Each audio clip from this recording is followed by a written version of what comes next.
Hello, everyone. Welcome back to another episode of Curious Notion. So, by the time this releases, I'll be in Europe still. Hopefully, it hasn't rained on me, but yeah, hopefully, it hasn't rained on me because I'm gonna be living in a tent for about 4 weeks. So that should be fun. But a while ago, I released this reel about what it's like to be a man in 2026, and it's basically just a bunch of categories that come out on social media that you should be doing as a man, right? This is like sell thing that social media sells. A lot of influencers or stuff like that that try to appear that they have a lot of wealth. And I wanted to explore that notion, right? So it's just I feel like nowadays being a man is just being targeted by people that are trying to make us be the optimized bro, the tracker of everything, that you do all these things. So quick list, and some of this was taken from my reel, was, according to the internet, being a man today means waking up at 4 a.m., running a marathon, trading crypto, eating, carnivore diets, journaling, meeting your creatine goals, buying investment properties, tracking your sleep score, quitting alcohol, optimizing testosterone, launching a podcast or content, or launching a business, then selling the business, then teaching others about how to create a business, then sell the business, and among other things. So somehow on all this, you're still emotionally unavailable too. So go figure. But, at some point, when does all this optimization, this self-improvement just become just a performance?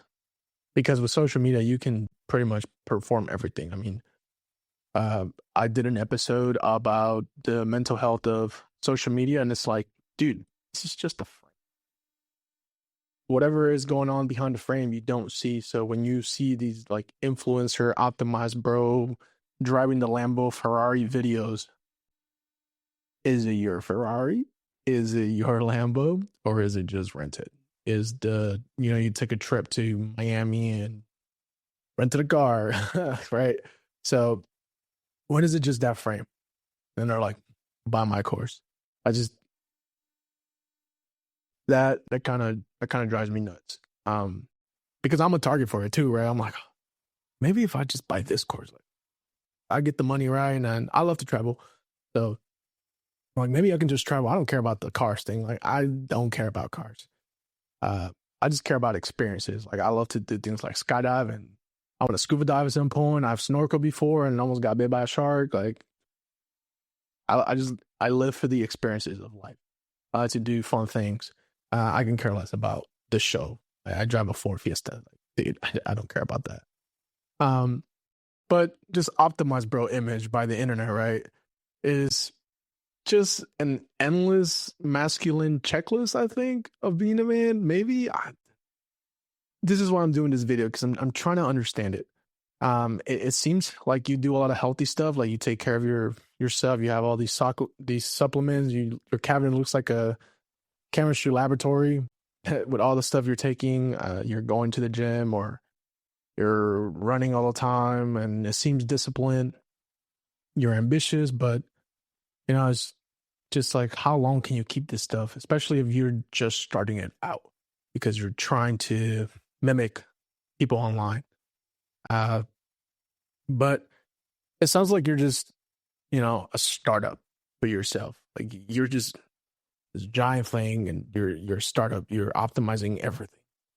You're hitting all these ambitious goals and stuff. So this optimized bro thing, I'll hit it with the fitness first. So what it seems now is just being jacked, or being a hybrid athlete and doing some high rocks, running marathons, ultra marathons, being on mobility, eating carnivore diets, meeting all your protein goals every day, quitting drinking, not having sugar. Like all this stuff is awesome, right? This is great. Don't get me wrong. It on paper it sounds good, but when you translate it to actually executing that stuff, how translatable is it? Right? I think there's more millionaires than there are people with six packs. I saw a statistic like that. I'm like, that's kind of crazy. You can be a millionaire first before you get a six pack. It's kind of nuts. Hybrid athletes, so like the weightlifter and the hit high rocks dude. I mean, cool. There's no point on being able to throw so much weight around, but you have poor mobility. Kind of talking to myself there because at some point I was able to throw some weight around, and I kind of mix it where I run and I lift weights. I run more now than I actually lift weights. But I've also been lifting, going to the gym for about 7 years, I think, or 6. So I kind of got tired of that. I'm like, let me try this running thing. I also I just wanted to challenge myself because I had a knee surgery, and I definitely stay away from using my legs. I feel like they've gotten weaker and they hurt a lot more, and it's probably because I don't use them enough. So hopefully with some strength training and some running, I feel better, and mobility as well. But it seems now that when you do fitness stuff, it's not really about the health benefits. It's more of the performance of it. It's like, look at me, I'm hitting the gym. Look at me, I ran 5 miles today. Look at me, I'm training for this high rocks. Look at me, look at me, look at me. Now, if doing that is in itself making you do exercises, I mean, it's kind of a positive because you're doing healthy things, but at the same time is how sustainable is it to do these things for viewership, for validation that is external? So this body optimization era of doing all these things is eventually there's the wrong reasons. So how maintainable are those reasons? Because when those reasons disappear, let's say you don't achieve them, do you just completely stop going to the gym? Do you stop running? Do you stop chasing the high rocks, the marathon? Like, what happens then? Right? So it's about having the right reasons for it. I exercise because I enjoy it. Like, I love to work out. Running hurts. Like, my knees hurt all the time from running, but after I'm done, I'm like, I feel good. I want to go do it again, even though it hurts. But it's the right fuel for this stuff, right? Like, starting the body optimization thing because of you saw a reel or you heard a podcast episode or whatever, you read a book, like, cool. But how long does that motivation last? Because to be disciplined, I think first you get the fuel from something like that, like a episode you saw from somebody, a reel, a book. Can't Hurt Me, especially, you get a ton of motivation from reading Can't Hurt Me. Like, if you haven't read it, awesome book. I read it when I was 20 and I was waking up at 5 a.m, that's for sure. And it wasn't very sustainable after a month, but I did it.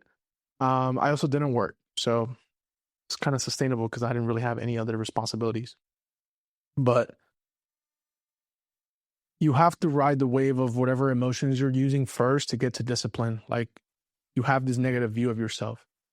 Oh, I'm a little too big. I want to lose some weight.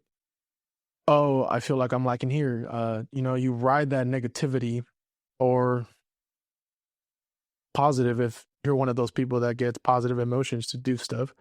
Um, I think you'd be a very few, but you ride that emotion of motivation. And then from there, after you've done it for so long, hopefully those emotions last for long enough. You now become disciplined because you've done it so much that now it's part of your habits. It's part of your daily routines. If you are working out more than you are resting. So the optimization thing, it's not very doable from the get-go. I think you need very strong whys and reasons for you to do it. And if it's just because you saw it online and it's just a trend, I don't think you're going to optimize very well. But I could be proven wrong. I know I've done it and it hasn't worked out for me.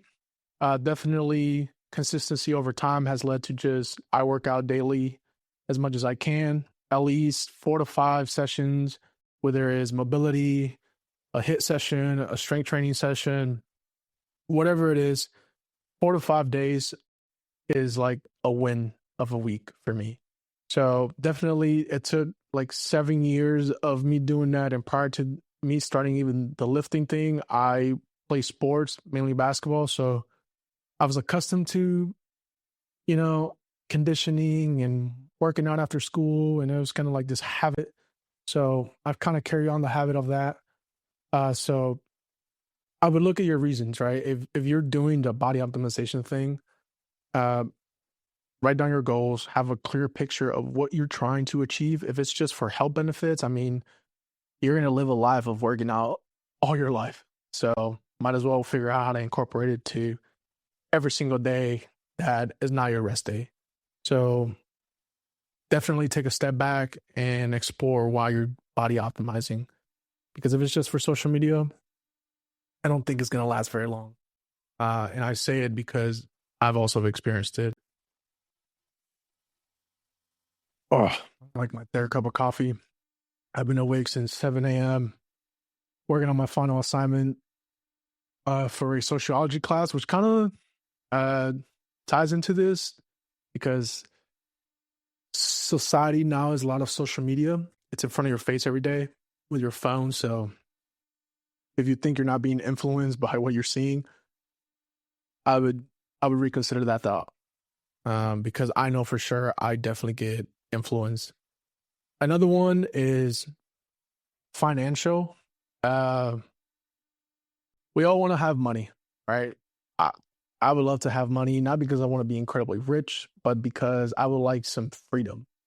That definitely would alleviate and take away some, uh, I guess, inconveniences, I would call them. Because having money is just having more conveniences because you have access to more things. You can get things a lot faster. You can get the things you want. But then if you run out of things that you want, materialistic things, what do you do after you have them?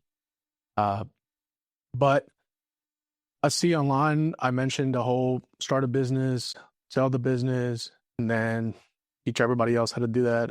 Dude, I mean, being an entrepreneur is a difficult thing. You're responsible if you're an entrepreneur and you have employees and you're getting negative cash flow and you have no money in your bank account.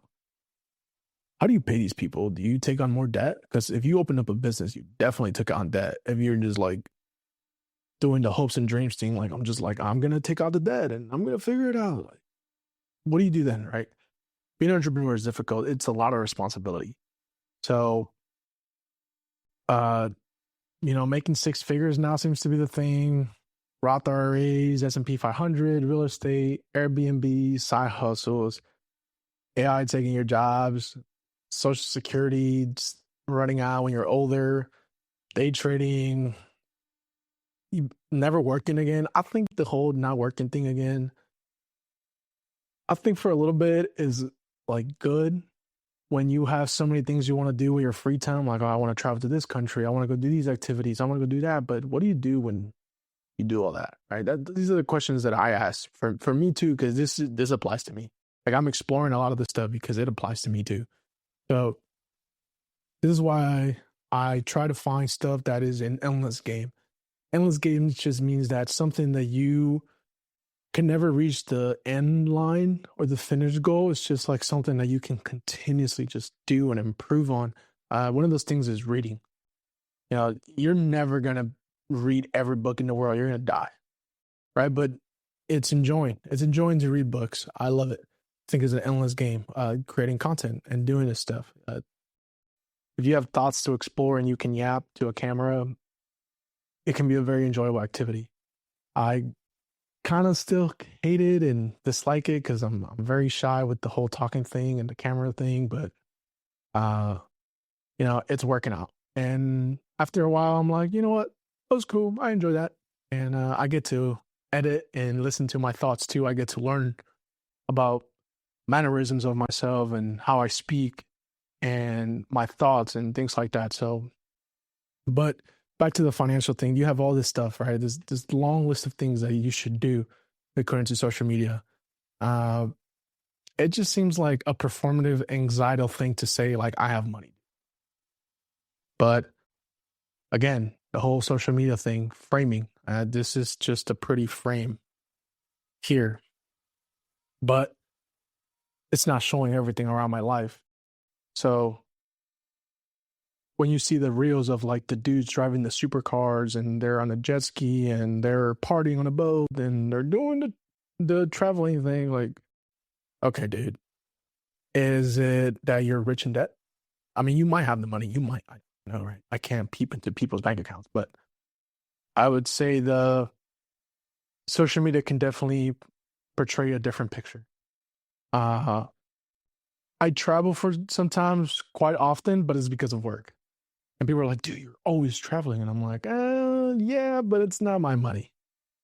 It's not my money. It's my job's money. So there's that. You know, I think we are convinced that we have to be making wealth every second. If not, we're like failing behind.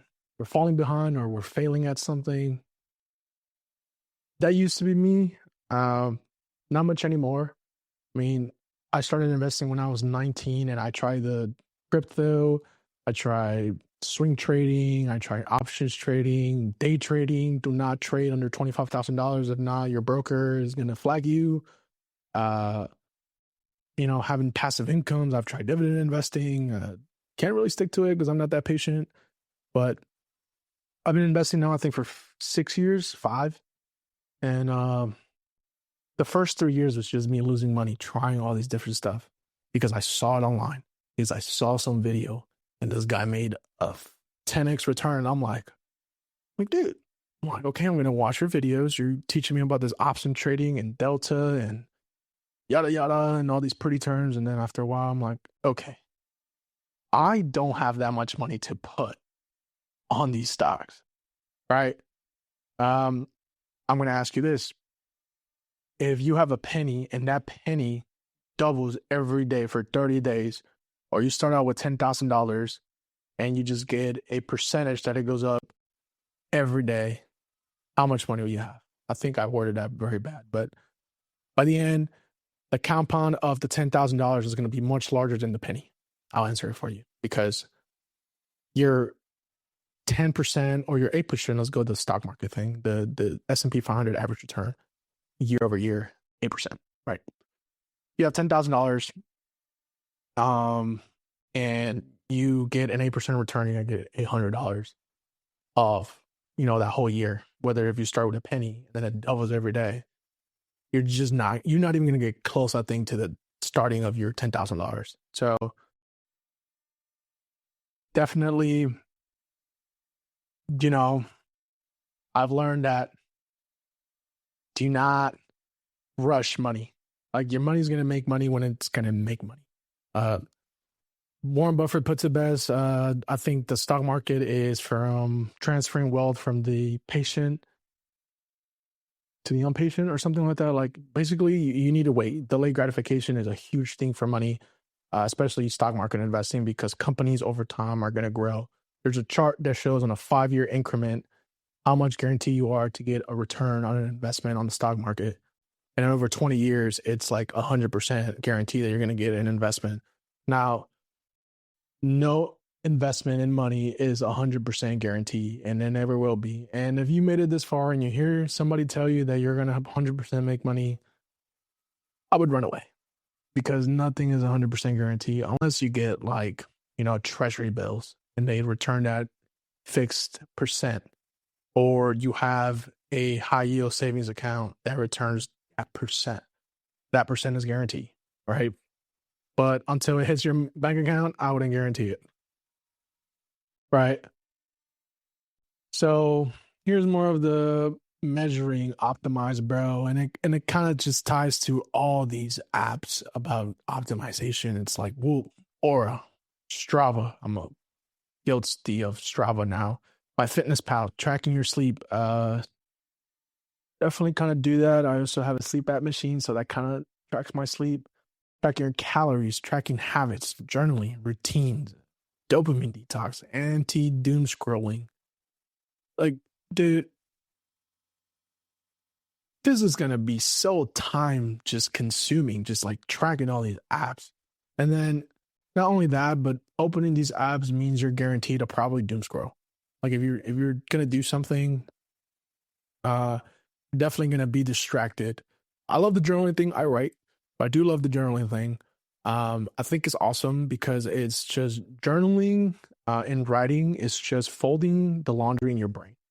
Like I think journaling is awesome, and I think everybody should do it. I definitely have done it for 2 or 3 years now, like 2 or 3 years privately.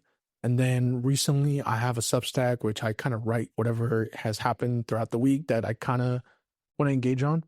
And I think journaling is great. So out of this one, I would say the best one is journaling. Like I wholeheartedly agree with this one on this optimization bro thing. Definitely journal because you're gonna find out so many things about yourself. Also, the way you speak sometimes can translate on how you write, which when you read it out loud to yourself, you're like, whoa, is that how I sound? Need to get better at articulating. But you're monitoring yourself like you're some scientific hypothesis experiment. You don't need this much, monitoring of yourself, especially this is just too much to keep track of. I'm saying for me. Uh, but realistically, like who has time to track your sleep, calories? Like unless you're working towards something specifically, I would say that would be a good thing. Like if you're gonna run a marathon, you need to keep track of your miles and how much you're doing a week. Cool. You might want to track your sleep with that because recovery is very important. And I wouldn't say track your calories, but just really watch what you eat. Have good food, protein, some veggies, and some carbs, and not eating too much junk food. But other than that, like if you're not working towards anything specifically, like you don't need to do this much tracking.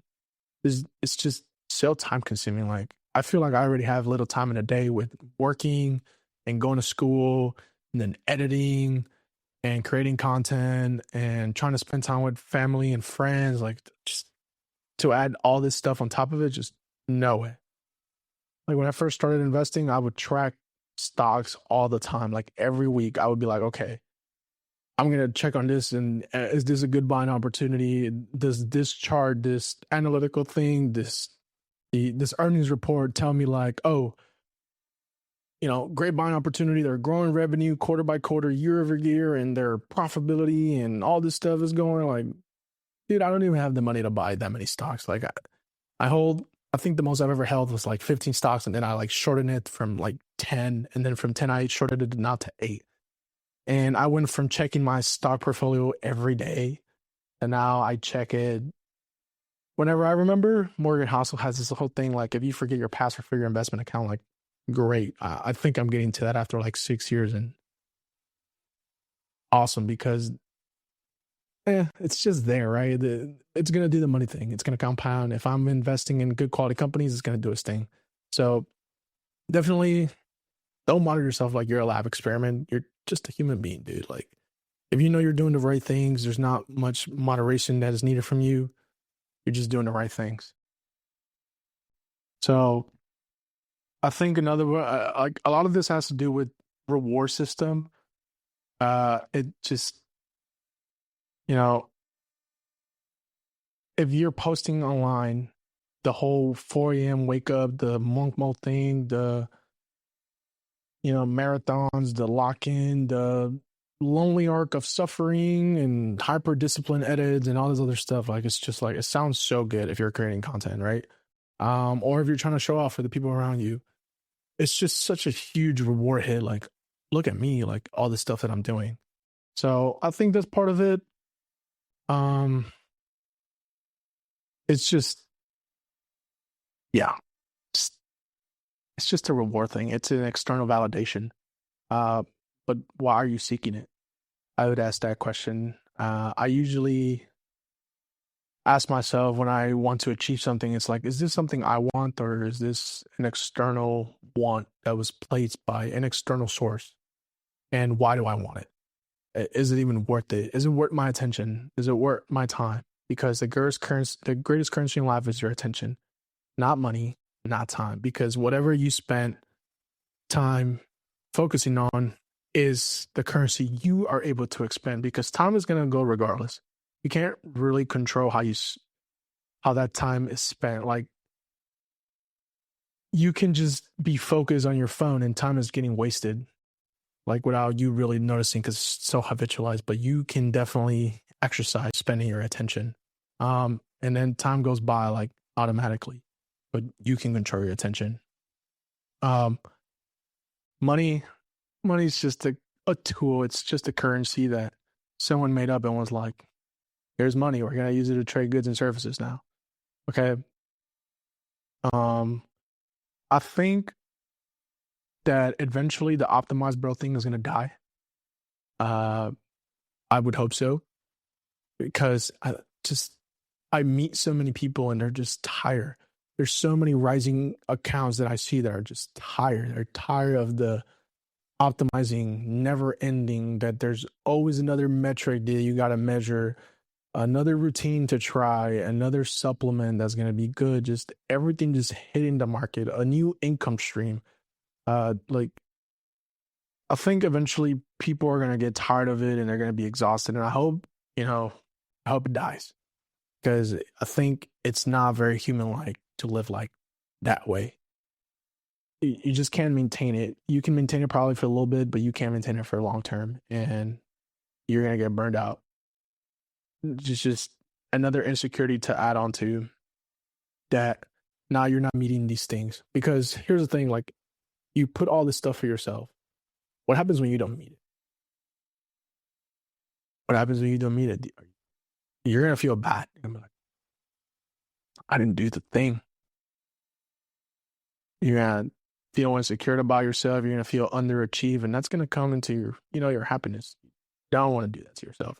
So I hope the optimized bro thing dies.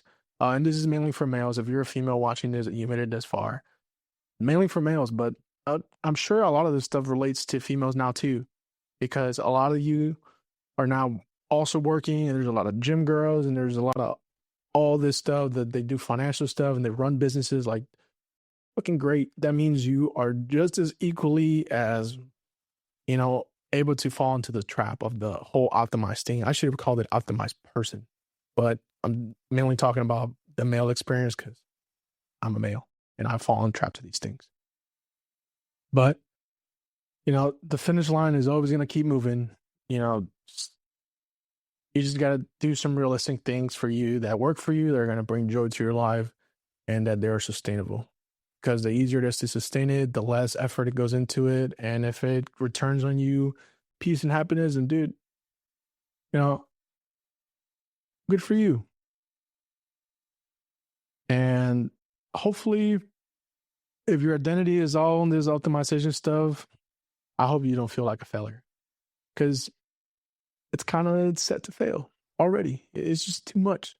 Or maybe I'm just not willing to put in the work. But I know that for me, this would make me miserable because I've done it. I've tried to optimize it for all, and you're going to be absent on one of these things or two of these things. And if you meet all these things, you're probably a lonely person. Congratulations, dude. You win at everything. But you're probably miserable as fuck. All right. You're not a machine, dude. Maybe you're reliable. Maybe you're healthy, capable, and you do all these things, and the money is not fake. But are you actually living? If you haven't heard the whole, don't get too busy forgetting to live your life trying to create one. All right. So hopefully, if you made it this far, you enjoyed this episode. It was a little reflective. It was a little bit, I don't know. I'm trying to find my rhythm still and find my voice. So I'm trying to figure it out. If you made it this far, thank you so much for watching. I'm definitely trying to figure it out. I think I created 10 episodes, and out of those 10 or 11 or whatever number it is, there is guests. And I'm trying to figure out the solo episodes. So definitely critique the hell out of me if you made it this far. I would love to hear your opinion. Am I boring you to death? Are the topics interesting? I'm definitely exploring topics that are interesting to me. So if the topics aren't good, like, Give me some things that you want to hear my opinion on from my perspective, because that's all really I can offer. So thank you so much for watching, and I'll see you next time.